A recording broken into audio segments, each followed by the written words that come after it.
So the big news yesterday, last night, were the Academy Awards.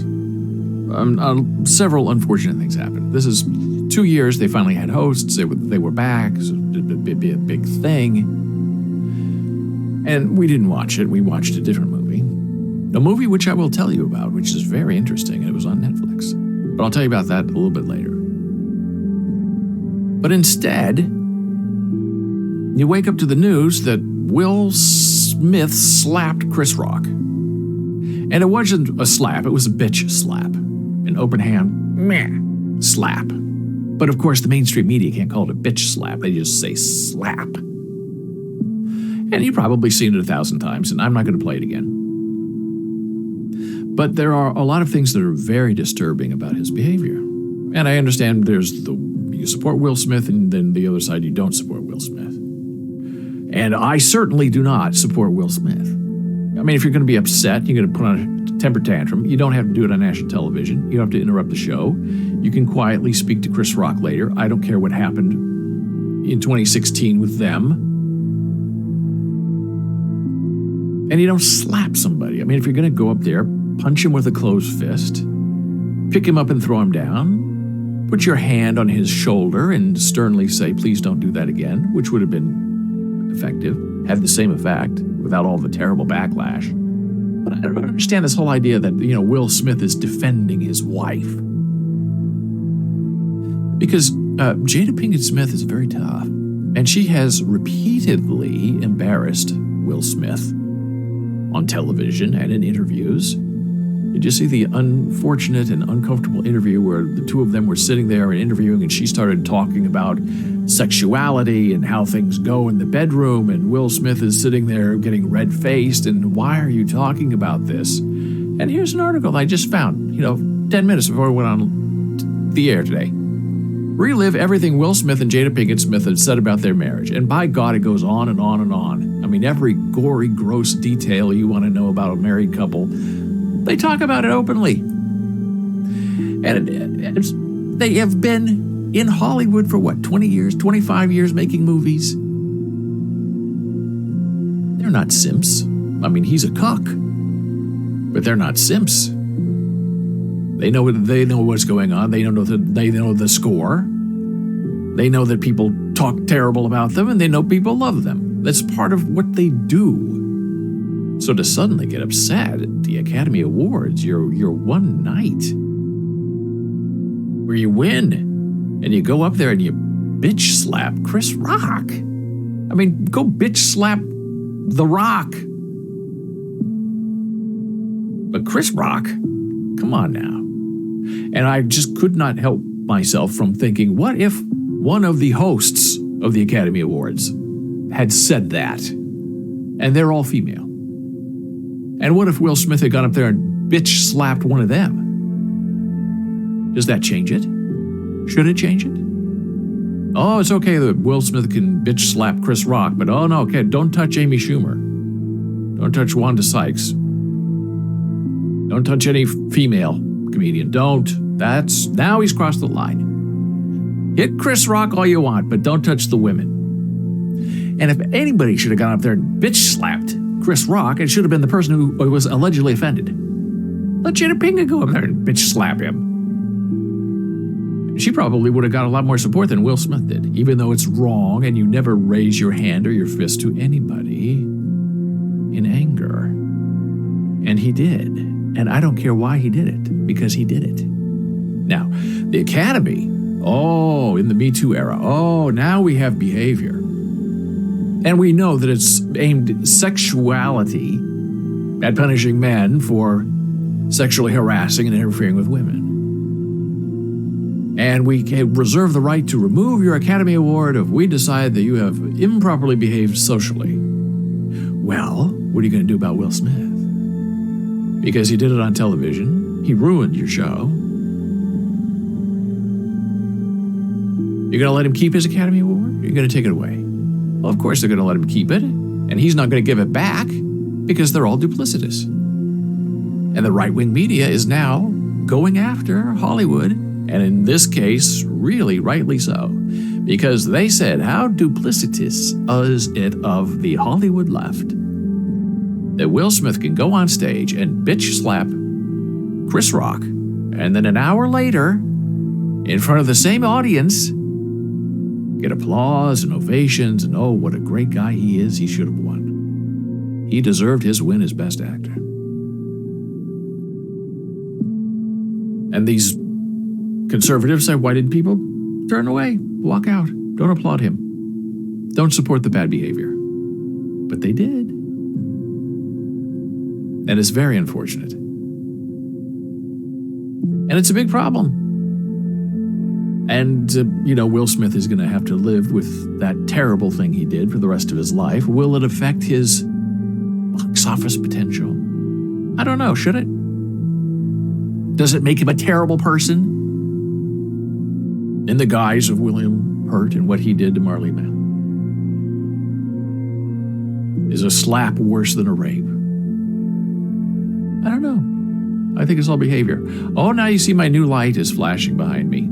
It's not working, I guess. Isn't that weird? I wonder if I can just strategically turn that off. Like surgically, can I turn it off? Oh, it's not even listed anymore. It's just gone off on its own. Oh, I'm going to take a break soon, but maybe it's too annoying. I'll go unplug it. I'll put on my Be Right Back screen so I don't look foolish. I'll leave the mic open, though, so you can follow along if you want to. Hang on. I'm not going anywhere.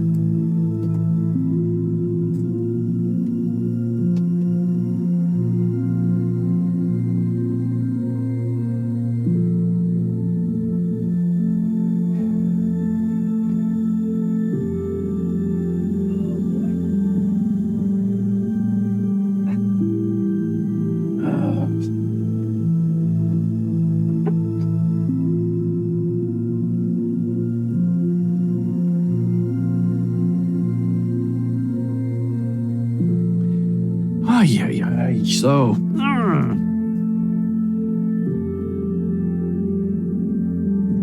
well, that didn't go well. I unplugged it. It stopped flashing. Then I plugged it back in, and it started flashing again. Now, that was the problem child over the weekend. That mini light did not want to. It looks something like this, but not exactly like this. This is a different brand, but like this. And I've used these. Ever since, for 4 months, I've used these, and it's been fine. First day, first show, the old Elgato's acting up, and it didn't want to connect to the network. So I had to reset it, and it all worked fine. But in the end, when we're live, it's not working. So it'll be interesting to see how Will Smith plays this. Now, if, when he won the award, he had gone up there and said, people make mistakes in their lives. And they get upset when they shouldn't, and they behave in ways that they should not. And I did the wrong thing with my friend Chris Rock, and I'm sorry. Everything would have been forgiven. But he apologized to the nominees, he apologized to the Academy, he never apologized to the person that he bitch slapped. Which shows you that he's not sorry, and he did it on purpose, and he's very happy to live with the consequences. So I hope there are some kind of consequences. There are a lot of people online saying, I'll never watch another Will Smith movie again. And I don't know why people watch Will Smith movies in the first place, because Will Smith is Will Smith. Not a lot of acting going on there. It's always the same tone, humor, attitude, facial expressions. It's not very interesting. Now, the other big news from the Academy Awards that's been totally overshadowed by this bitch slapping incident that will live in infamy is CODA from Apple Studios winning Best Picture. Now, I have not spoken or written about CODA because there are some touchy issues. Oh, there's my big buddy Gordon. I think the answer is all right there. People who really like the Will Smith character will watch anything he's in just to see that character. And that's true. It's personality driven. The Rock, Sylvester Stallone, they all make movies. They're always the same in every single movie they are in, which is fine. But then you look at someone like Meryl Streep or someone like Kenneth Kenneth Branagh or Daniel Day-Lewis, Christian Bale, Matthew McConaughey even. They try to be an actor. They try to play a different role and not be the same person in every single movie that they're in. Now, some of them are not as talented, like Matthew McConaughey has a certain way of speaking in his speech and a southern drawl that he can't get rid of. But the characters he plays are always different. Gordon says some people will watch a movie with Owen Wilson literally just to see if he's going to say wow in his automobile. True. And what's the Keanu Reeves thing? Whoa, I think. Will he say it in the movie? Will he not say it in the movie? And Keanu's the same way. You know, a Keanu Reeves movie is a Keanu Reeves movie. But he does play the airhead really well. And then he plays John Wick very well. And they are not similar characters.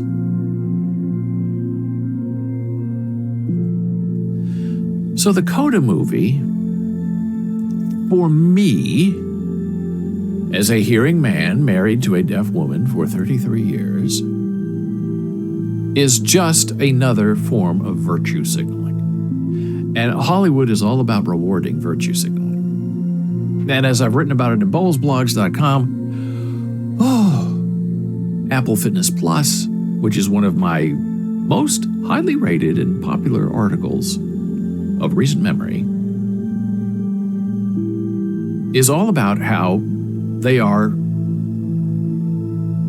culturally appropriating Apple from the deaf community by having these trainers in Apple Fitness Plus say one word like hello, bye, welcome, and thinking that that's a really neat thing to do at the beginning of each of their videos. And my argument is in my article that if you're going to have these really super special talented people use one word, why not give them a whole phrase to say? Like, welcome to Apple Fitness. They could sign that, 2 or 3 or 4 signs, and then at least it's a form of inclusion instead of just one word and saying, hey, look how neat we are. And I'm sorry, but CODA is a movie from Apple Plus television, whatever it is. First movie to win Best Picture from a major studio, from an online streaming service. And it's filled with virtue signaling. And there are some people in the deaf community who will say about Apple Fitness Plus, hey, it's better than nothing. They're saying hello. In sign language, that's something. I say it's not enough. There are some people who say, oh no, hey, there are deaf characters in CODA, and they have jobs, and they're part of society. That's really important. So go, go, go. And I say it's not enough. Do you remember when The Shape of Water won Best Picture? Shocking to me. Because I know that nobody in the Academy who voted for that movie to win saw the movie. If you saw the movie, it was beautifully designed.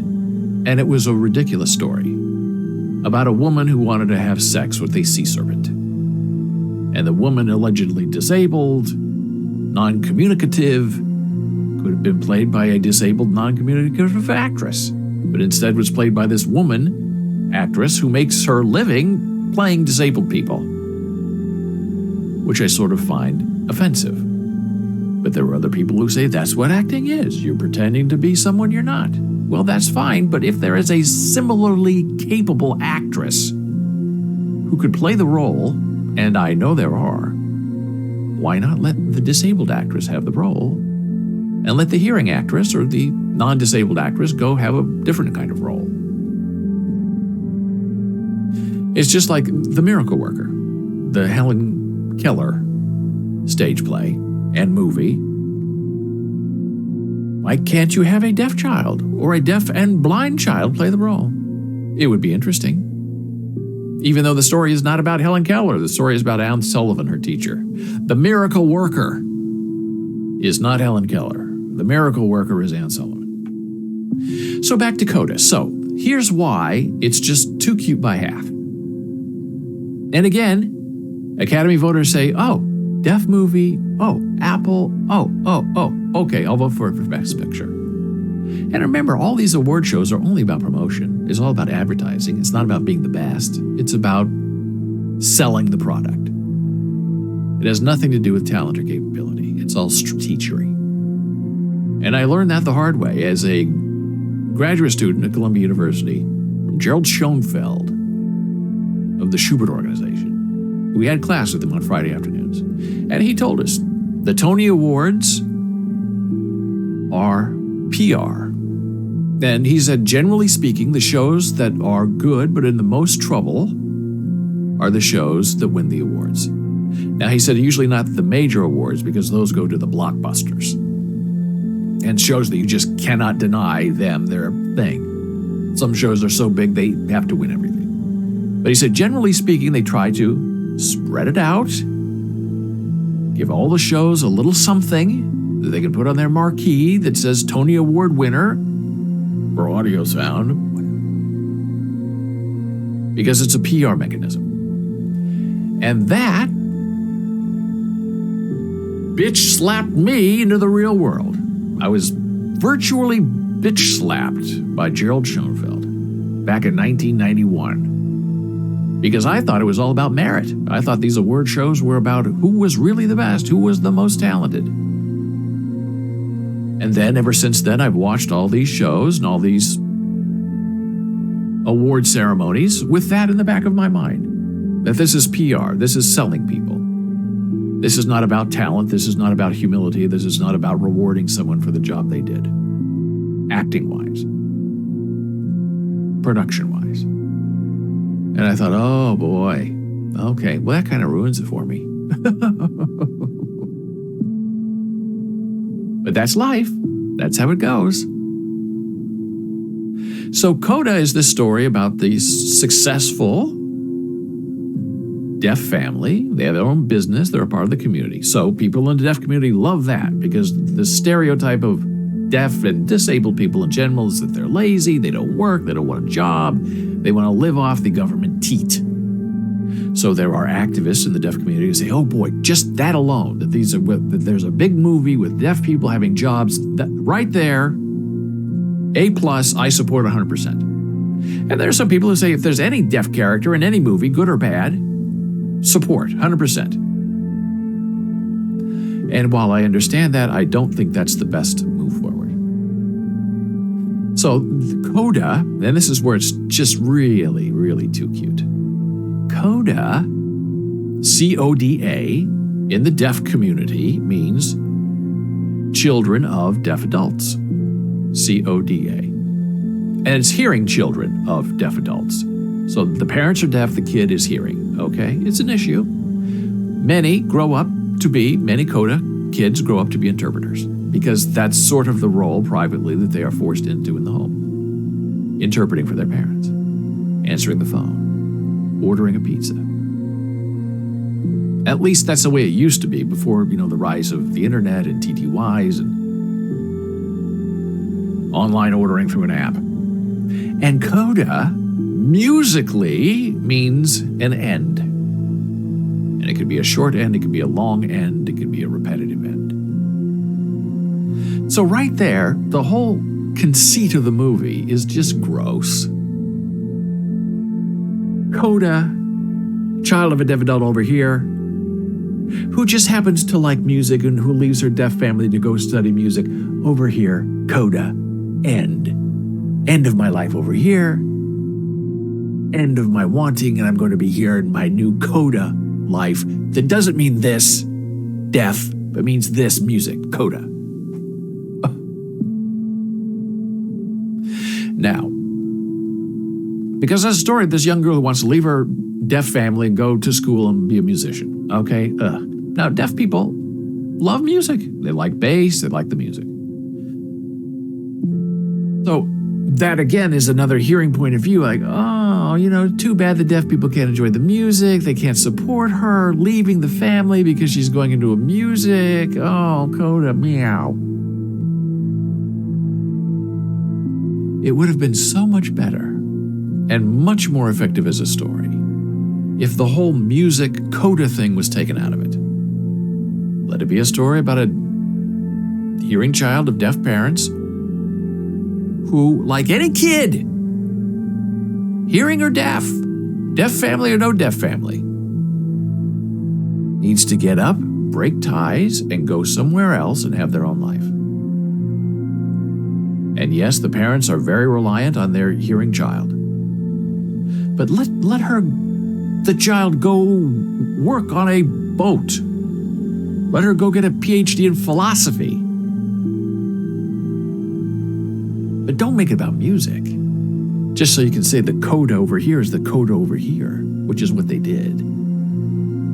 Let the break be something natural and understanding and believable. And if she's talented, let her be a sculptist, an artist. But don't make the breakaway have to do with the disability.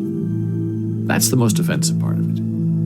Oh, she's breaking away from her deaf parents because they don't appreciate music and she's a musician, so she has the music in her because she's a hearing child and she's not like those deaf people over here. I find it offensive. But now it's Best Picture. And now nobody's going to talk about it because of the bitch slapping, which I think is pretty good. But for me, it's a defeat.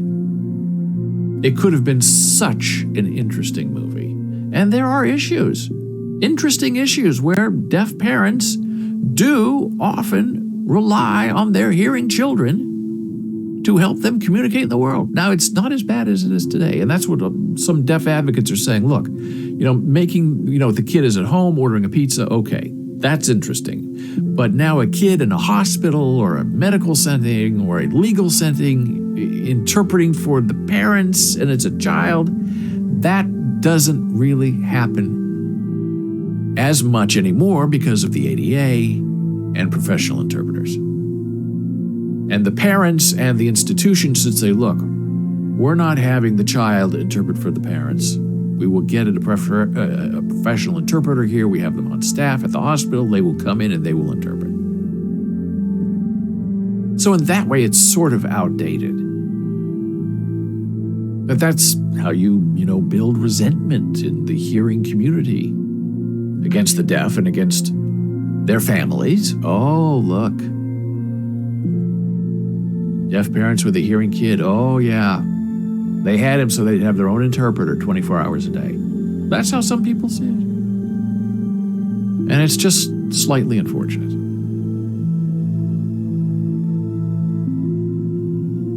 So the whole movie to me is just, Apple, again, virtue signaling. Look at us, we're so wonderful. We have CODA, Isn't it interesting? Isn't a meet cute gone bad?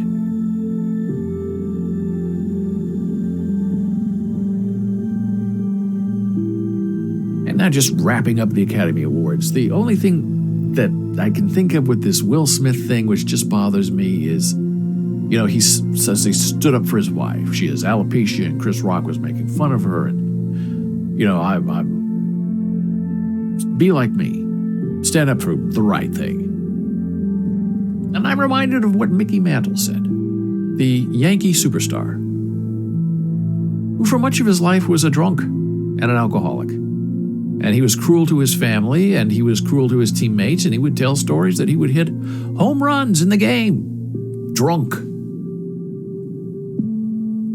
And an interviewer asked him one time, he said, Mickey, you're dying, I think, of liver cancer because of his drinking, boy, you're just great. Kids admire you. You're a role model. And Mickey Mantle, unlike Will Smith, had the guts to say publicly, often, I'm no role model. Don't be like me. I'm a drunk. There's nothing about me that you should imitate. There's nothing about me that should interest you as a person who has some fame and who has accomplished things. I got them done in spite of, not because of, my drinking. So find someone else to admire, but it shouldn't be me. Your friend and mine, Mickey Mantle. Now that's a real guy. That's a guy who knows himself. That's a guy who knows society. That is a guy who knows what should and should not be done. Will Will Smith, over the next day or two, have a similar sort of revelation? Don't handle things the way I did. Don't be dumb like me. Don't use your hands to solve a problem. By the way, I'm returning my Academy Award. Now that would win. But I don't think it's going to happen. And now it's time for our very first blood pressure break of the day. I'll be back in a